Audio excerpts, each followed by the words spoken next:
হয় চাওক চহা অসমীয়াই এতিয়া খেতি পথাৰত নমাৰ সময় জেঠ পাৰ হৈ আহাৰত সোমোৱাৰ লগে লগে অসমীয়া ৰাইজে কঠীয়া পাৰিবলৈ আৰম্ভ কৰিছে।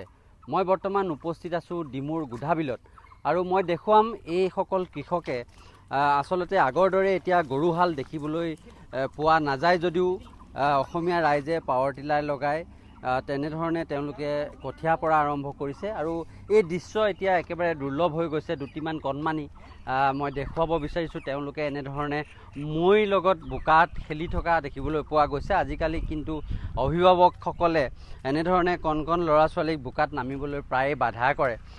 মই আপোনাৰ ওচৰলৈ আহিছোঁ। খেতি আজিকালি প্ৰায় ৰাইজে নকৰাই হৈছে ধান খেতি। তাৰ মাজতে এতিয়া এইটো দুৰ্লভ দৃশ্য বুলি ক'ব লাগিব। গাঁৱৰ পৰিৱেশ, চহা জীৱনৰ পৰিৱেশ। কি ক'ব আজি কি কি কঠীয়া পাৰিব, কেনেধৰণে প্ৰস্তুতি? আজি আমাৰ এইটো প্ৰজেক্টটো হেঁচিছোঁ, তাৰপৰা পানীলাহি, তাৰপাছত বৰা, শালি, আমি এইদৰে কৰি থাকোঁ। কেইবিঘা মাটি আমি এতিয়া আজি 18 পোৰা পাৰিছোঁ। 18 পোৰা। খেতি মাটি কিমান আছে? 12 বিঘা আছে।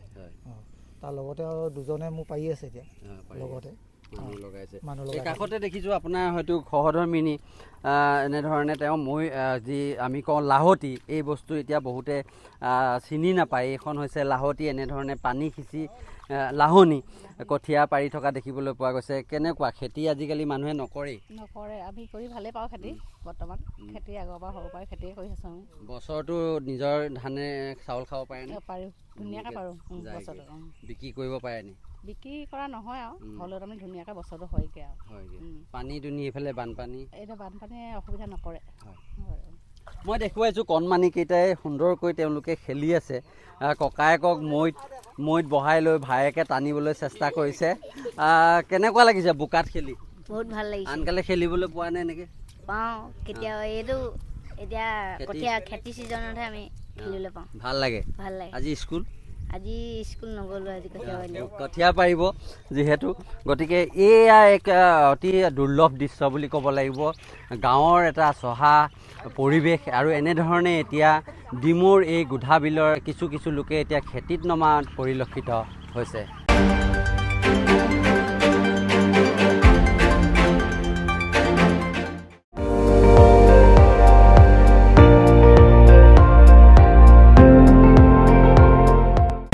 আপুনি চাই আছে ND24, সৰ্বশ্ৰেষ্ঠ নহয় সৰ্বোত্তমৰ দৌৰ।